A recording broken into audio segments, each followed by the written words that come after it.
एक घने जंगल में एक पेड़ पर एक तोता टुनटुन रहता था। टुनटुन के छोटे छोटे बच्चे थे जो कि घोंसले में ही रहते थे। एक दिन टुनटुन अपने बच्चों के लिए खाना लेने जाता है, तभी वहाँ पर एक काला नाग आ जाता है। काल नाग का शरीर तो शैतान का और पूंछ सांप की होती है। इस पेड़ पर तो कई सारे घोंसले हैं, जरूर कुछ खाने को मिलेगा। ऐसा कहकर काल नाग उस पेड़ पर चढ़ जाता है और टुनटुन के घोंसले के पास जाकर बोलता है, इतने प्यारे तोते के बच्चे, मजा आ जाएगा इन्हें खाकर, इनका नरम नरम मांस। आज तो पार्टी है मेरी। तभी एक बच्चा काल नाग को देखकर बोलता है, ए नाग, यहाँ से भाग जाओ, नहीं तो मेरे पापा टुनटुन आकर तुम्हें मारेंगे। तेरा बाप मारेगा मुझे। वो तोता है तोता, इस जंगल में मेरा राज है।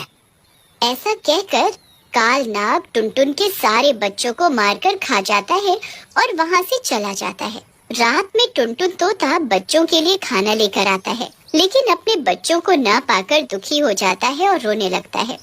मेरे बच्चे कहाँ गए? कोई तो बताओ, अभी तो वो उड़ भी नहीं सकते थे। तभी वहाँ एक कौवा आता है और टुनटुन तोते को बोलता है, रो मत टुनटुन, भगवान तेरे बच्चों की आत्मा को शांति दे। हमारे जंगल में एक काल नाग आ गया है, उसी ने तेरे बच्चों को मारा है।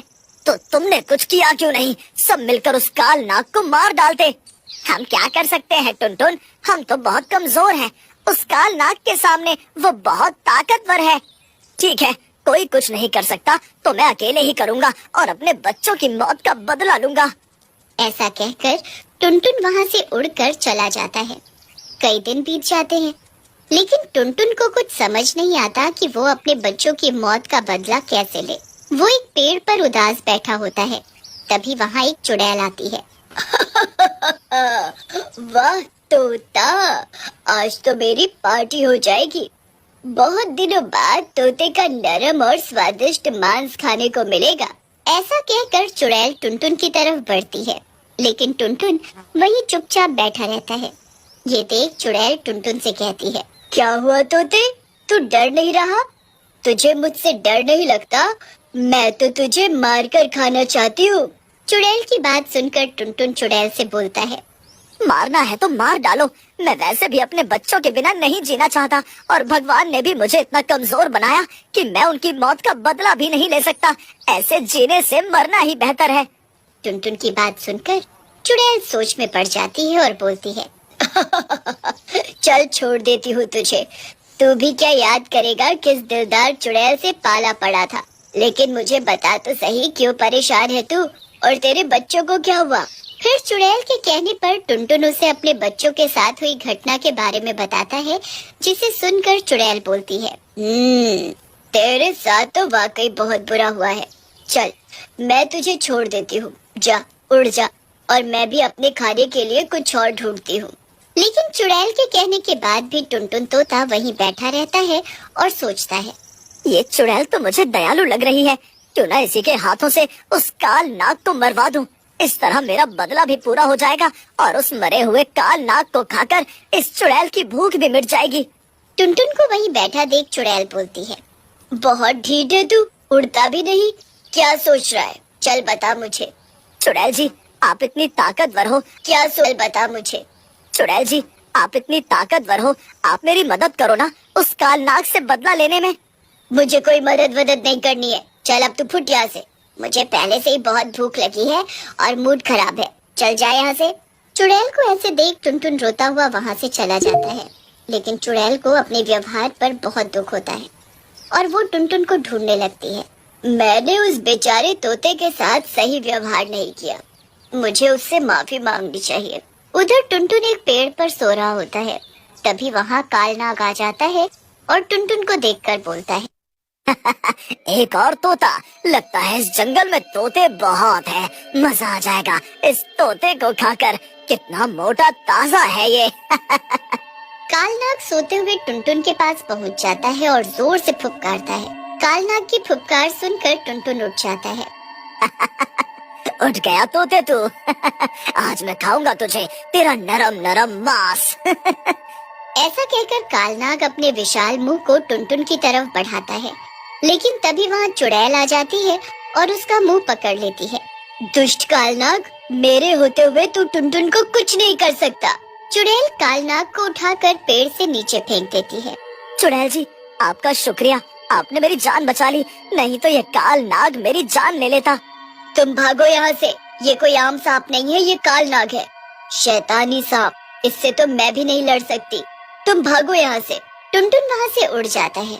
उधर कालनाग गुस्से में उठता है और वो गुस्से से आग उगलने लगता है। चुड़ैल, तूने इस तोते को बचाकर मुझसे दुश्मनी मोल ले ली है।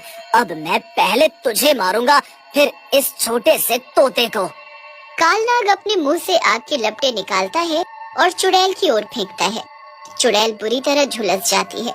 आह, ये तो आग निकाल रहा है मुंह से, मैं इसका मुकाबला नहीं कर पाऊंगी, मुझे अभी यहाँ से निकलना चाहिए। ऐसा कहकर चुड़ैल भी वहाँ से भाग जाती है। ये देख कालनाग जोर जोर से हंसने लगता है। क्या हुआ चुड़ैल, कहाँ भाग रही है? बहुत बहादुर बन रही थी तू। कालनाग के एक ही प्रहार ने तेरी सारी हेकड़ी निकाल दी, लेकिन मैं तुझे छोड़ूंगा नहीं। चुड़ैल वहाँ से भागकर टुनटुन तोते के पास पहुँचती है। टुनटुन तोता उसकी हालत देखकर बोलता है, अरे बाप रे, ये दुष्ट कालनाग तो सच में बहुत ही ज्यादा ताकतवर है। मुझे माफ कर दो चुड़ैल जी, मुझे बचाने के चक्कर में आपकी ऐसी हालत हुई। कोई बात नहीं टुनटुन, कई दिनों बाद मेरे हाथों कोई अच्छा काम हुआ है, लेकिन हमें उस कालनाग से जल्दी ही छुटकारा पाना होगा, नहीं तो वो इस जंगल के सभी जानवरों को एक एक करके खा जाएगा। लेकिन चुड़ैल जी, जब आप उससे लड़ नहीं पाई तो कौन उस शैतान से लड़ पाएगा? लगता है इस जंगल में कोई जिंदा नहीं बचेगा। तभी चुड़ैल और टुनटुन को दूर जंगल में एक आग जलती हुई दिखाई देती है। ये देख चुड़ैल टुनटुन से बोलती है, अरे टुनटुन, इस जंगल में ये आग की रोशनी कैसी? हमें वहाँ चलकर देखना चाहिए। फिर टुनटुन और चुड़ैल उस आग वाली जगह पर पहुँच जाते हैं। वहाँ एक साधु बाबा हवन कर रहे होते हैं। उनके पास ही एक पवित्र त्रिशूल रखा होता है। लगता है अब हमें उस दुष्ट कालनाग से छुटकारा मिल जाएगा। ये बाबा हमारी मदद करेंगे। बाबा तो साक्षात अवतार जैसे दिख रहे हैं। फिर टुनटुन और चुड़ैल उनके बगल में बैठकर उनके हवन पूरा होने का इंतजार करने लगते हैं। बाबा हवन पूरा करने के बाद उन दोनों से पूछते हैं, अरे एक चुड़ैल और एक तोता साथ में, लगता है कोई गंभीर बात है, बताओ क्या हुआ?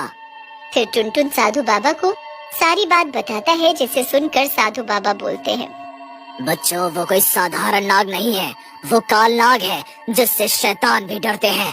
वो बहुत ताकतवर है। फिर बाबा, उसका कोई उपाय नहीं है क्या? क्या वो इस जंगल में रह रहे सभी जानवरों को मार डालेगा क्या? क्या हम उससे कभी नहीं जीत पाएंगे?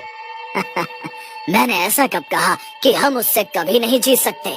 उससे जीतना कठिन है, असंभव नहीं। उधर जंगल में जलती हुई आग को देखकर कालनाग भी वहाँ आ जाता है और चुड़ैल और टुनटुन को साधु के साथ देखकर बोलता है, तुम दोनों, लगता है अपने साथ तुम इस बुढ़े को भी मरवाओगे।